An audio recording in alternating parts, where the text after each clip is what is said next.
Hello friends, welcome again. आज का जो अपना सेशन है वो परसेंटेज को ही आगे बढ़ाते हैं। परसेंटेज में 2-3 वीडियो हमने देख लिए, 1-2 ट्रिक्स के माध्यम से आपने कुछ क्वेश्चंस भी देखे होंगे। आज का जो अपना सेशन है इसमें 2-3 क्वेश्चन के जरिए ही अपन क्या करेंगे, ऐसे क्वेश्चन भी आपने देखे होंगे परसेंटेज में जो एक बार तो परसेंटेज बढ़ रहा है फिर उसको परसेंटेज को वापस घटा रहे हैं, तो अब रिजल्टेंट कितना उसमें डिफरेंस आएगा, या आप 2 बार लगातार बढ़ा रहे हो तो कैसे उसका फाइनल रिजल्टेंट परसेंटेज निकालते हैं, उस पर जिक्र करेंगे। तो देखिए, पहला क्वेश्चन आपकी स्क्रीन पर है। यदि किसी पुरानी वस्तु की कीमत 20% घटा दी जाए, 20% घटा दी आपने, उसके बाद में बोल रहा है कि और फिर उसकी कीमत 10% और घटा दी जाए, यानी कि 2 बार आपने घटा दिया, एक बार तो 20% और फिर से 10%। अब आपको बताना है कि कीमत में कुल कितनी कटौती हुई होगी। तो आप ऐसे क्वेश्चनों को देखते सीधा आप देखते हो कि ये 20% कम हो गया, ये 10% कम हो गया, सीधा कर दो 30%, जबकि ऐसा नहीं होता है। तो ऐसे क्वेश्चनों को कैसे करना है हल देखते हैं। इसके 2 तरीके हैं। देखो, एक तो आप 100 मान के कर सकते हो, जैसे कि मैं मान लूं कि कीमत थी 100 रुपया, 100 रुपया आपकी कीमत थी, आपने उसका 20% घटा दिया। इसका अगर आप 20% घटाओगे इसका मतलब 80 हो गया अब, क्योंकि इसका 20% निकालोगे जो कि 20 आएगा, और 20 इसमें से घटाया तो ये हो गया 80%। दोबारा आपको घटाना कितना है, 10%। तो अब आप इसको देखो, इसका 10% कितना होगा, इसका 10% होगा 8। तो इसमें से जब आप इसका 10% घटाओगे, यानी कि 8 घटाओगे तो वो होगा कितना, 72 रुपया। तो अब बताना है कि पूरा रिजल्टेंट आपके कितना कटौती हो। तो देखो, 100 कीमत थी जो कि कितनी हो गई है, 72 रुपया हो गई है, तो 28 कम हो गया। इसका मतलब 100 पर कैलकुलेट करोगे तो 28% कटौती हो गई आपके। तो इसका आंसर कितना हो जाएगा, 28%। एक तो ये तरीका है कि आप 100 मान के ऐसे निकाल सकते हो। दूसरा तरीका देखो, दूसरा जो तरीका है वो है कि आप, जैसे हमने पहले सीखा था ना परसेंटेज में कैसे बढ़ाते हैं कैसे घटाते हैं, वो तरीका एक देखो। जैसे कि आप यहां लिख दो, ये कीमत है ये, सबसे पहले आप 20% घटाओगे, 20% घटाओगे तो इसको 80/100 से गुणा कर दो सीधा, क्योंकि यहां आपने 20% घटा लिया है। फिर उसका फिर से 10% घटाया, 10% घटा दो, ये लो। अब देख लो आप रिजल्टेंट क्या आता है। तो 100 से तो ये 100 कट गई, 0 से ये 0, इस 0 से ये 0, 8 को 9 से मल्टीप्लाई किया तो ये 72 आ गया। देख लो, अब सीधा आपने चेक कर लेना है कि 28% कम हो गया। ठीक है। उसके बाद एक तरीका और भी है, देखो,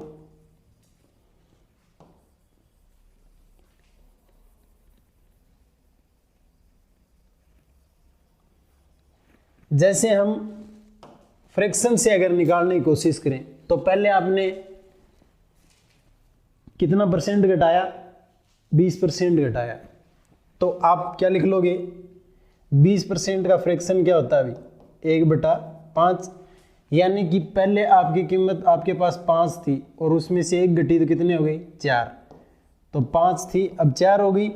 अब 4 के बाद फिर देखो आपको 10% घटाना है, तो इसका 10% मतलब 0.4 ये होगा ना, इसका 10%, और ये अगर आप इसमें से घटाओगे तो कितना बचेगा, तो आपके पास बच जाएगा 3.6। अब देखो, अगर आपकी एक्चुअल कीमत ये थी तो अब कितनी हो गई, 3.6। अगर आपकी एक्चुअल कीमत 1 0 लगा तो 50 होती, तो ये पॉइंट हट जाएगा ना, तो आपकी 36 होती। अगर आपकी एक्चुअल कीमत 100 होती, यानी कि इसका 2 गुना, तो एक्चुअल कीमत इसका 2 गुना 72 होती हुई। अब देख लो कितना आ गया, 28%। ठीक है। और लास्ट एंड फाइनल तरीका जो अपन फॉर्मूले से करते हैं, और फॉर्मूला क्या है आपका, a plus B A B by 100। आपने देखा होगा कि a प्लस बी और यहाँ होगा ए बी अपॉन 100।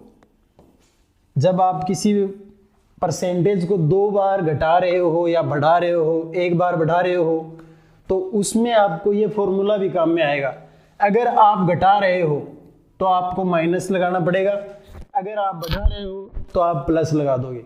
तो 20% घटा रहे हो तो आप क्या करो, यहाँ पे माइनस का 20। फिर आप 10% घटा रहे हो तो यहाँ पे क्या करो, माइनस का 10। अब देखो दोनों माइनस के हैं, तो दोनों माइनस और माइनस को आप गुणा करोगे तो यहाँ प्लस हो जाएगा, और 10 को और इसको देखो ए बी गुणा कर रहे हैं ना, तो ये हो गया कितना, 200 अपॉन 100। भाई देखो अगर आप ध्यान से देख रहे हो तो ये देखो माइनस का 20 और माइनस का 10, माइनस का 30 हो गया, और इस साइड देखो 2 0 से 2 0 कट गई, प्लस का 2 बचा, माइनस का 30 और प्लस का 2, तो कितना आ गया, माइनस का 28। डायरेक्ट आ गया आपका आंसर, देखो माइनस का 28। इसका मतलब कटौती हो रही है, अगर माइनस में आ रहा है तो ये कमी हो रही है भाई, अगर ये प्लस में आता तो वृद्धि हो रही होती। इसी तरह से एक क्वेश्चन और करके देखते हैं। देखो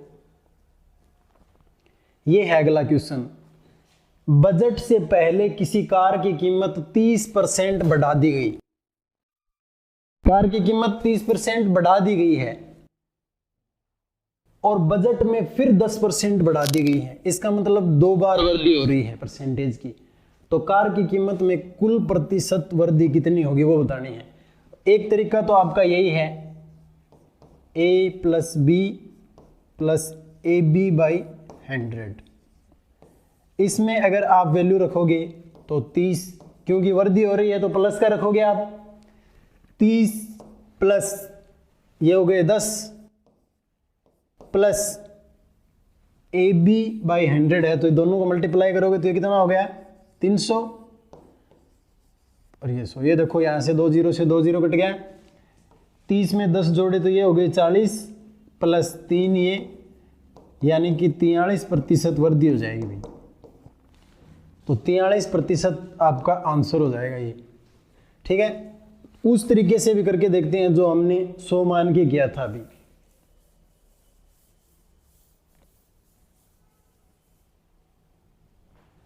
यानी कि अपनी कीमत कितनी थी, 100 रुपया थी भाई शुरुआत में, ठीक है।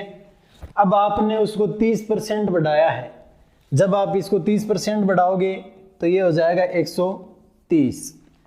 अब ये बोल रहा है कि बजट में फिर से कितने बढ़ाए, 10% और बढ़ा दिया। तो आप देखो इसका 10% निकालोगे तो वो कितना आएगा, इसका 10%, इसका 10% होगा 13, क्योंकि 10% जब आप निकालोगे तो आप 10/100 से गुणा करोगे भाई, 1 0 ये कट जाएगा, 1 0 ये कट जाएगा, तो 13 आएगा इसका 10%। तो 13 और बढ़ गया इसमें, तो 130 तो था ही और 13 और बढ़ गया, तो ये हो गया कितना, 143 रुपया। अब आप ध्यान से देखो 100 रुपये से कीमत कितनी हो गई, 143 रुपया, यानी कि कितना बढ़ रहा है, 43% बढ़ रहा है अभी, ठीक है। तो आपके पास दोनों ही तरीके हैं, आप या तो a प्लस बी वाले फॉर्मूले से कर सकते हो या आप 100 मान के कर सकते हो। लेकिन आपको ध्यान क्या रखना है, ध्यान ये रखना है, कई बार गलतियां ये होती हैं कि आप 100 से यहाँ 30% तो ले गए 130 तक। अब आप जब ये 10% और बढ़ाते हो तो इसी का परसेंटेज जोड़ देते हो, 10 और जोड़ देते हो और 140 कर लेते हो, जो कि गलत है। आप यहाँ से जब यहाँ आ चुके हो तो अब ये जो है ना वैल्यू, ये वैल्यू एक्चुअल वैल्यू हो गई है, इसका 10% बढ़ाओगे आप, इसका 10% 13 होगा, तो 13 बढ़ाओगे तो ये कितना हो जाएगा, 143 हो जाएगा, और 143 रिजल्टेंट आ गया। तो अब देखो 100 से आप यहाँ आए हो तो 43% क्या हो गया, वृद्धि हो गई। ऐसे ही जब वो फॉर्मूला लगाते हैं a प्लस बी वाला, उसमें भी आपको ये ध्यान रखना है कि प्लस और माइनस कैसा करना है। अगर वृद्धि हो रही है तो आपको प्लस करना है, अगर कमी हो रही है तो आपको माइनस करना है।